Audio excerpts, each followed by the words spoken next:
Update India TV, हर खबर सच्चाई की ओर। मुख्यमंत्री दौरा प्रसंगी नागरिकांनी संयम व समन्वय राखून सहकार्य करावे, पोलीस निरीक्षक योगेश्वर पारधी। मार्च 14 रोजी मुख्यमंत्र्यांच्या हस्ते होणार न्यू ग्रेटा व न्यू इरा क्लीनटेक सोल्युशन कंपनीचे भूमिपूजन।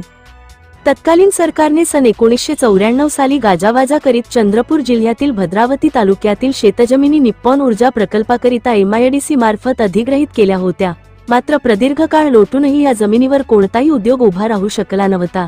महाराष्ट्रात मुख्यमंत्री देवेंद्र फडणवीस सरकार सत्तारूढ होताच या जमिनींचे विजेते घोंगडे मार्गी लागून कोल गॅसिफिकेशन क्षेत्रातील न्यू ग्रेटा व न्यू इरा क्लीनटेक सोल्युशन कंपनी उभ्या राहू पाहत आहे।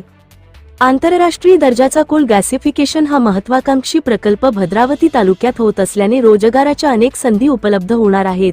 तद्वतच प्रचंड गुंतवणूक क्षमतेच्या या उद्योगामुळे जिल्ह्याला एक नवीन ओळख निर्माण होईल। सदर प्रकल्पाच्या भूमिपूजनाचा सोहळा राज्याचे मुख्यमंत्री देवेंद्र फडणवीस यांच्या प्रमुख उपस्थितीत दिनांक मार्च 14 बुधवार रोजी प्रकल्पाच्या जागेवर आयोजित करण्यात आला असून त्यादृष्टीने प्रशासनाची लगबग सुरू झाली आहे।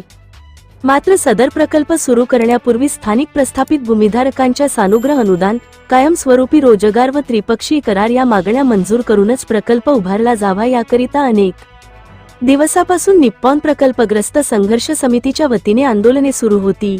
प्रकल्पग्रस्तांच्या संघर्षाच्या पार्श्वभूमीवर स्थानिक पोलीस स्टेशन भद्रावती येथे पोलीस निरीक्षक योगेश्वर पारधी यांनी प्रकल्पग्रस्तांशी चर्चा करून समन्वय राखण्याचे आवाहन केले।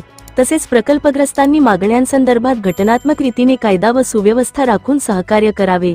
खेळीमेळीच्या वातावरणात पार पडलेल्या चर्चेत संघर्ष समितीचे अध्यक्ष प्रवीण सातपुते, देवराव खापणे, बंडू भादेकर, बापू सोयाम, बाबा तराळे, तेजकरण बदखल, अनुप खुटेमाटे आदीसह सर्व प्रकल्पग्रस्त उपस्थित होते। प्रतिनिधी लिमेश माणूसमारे।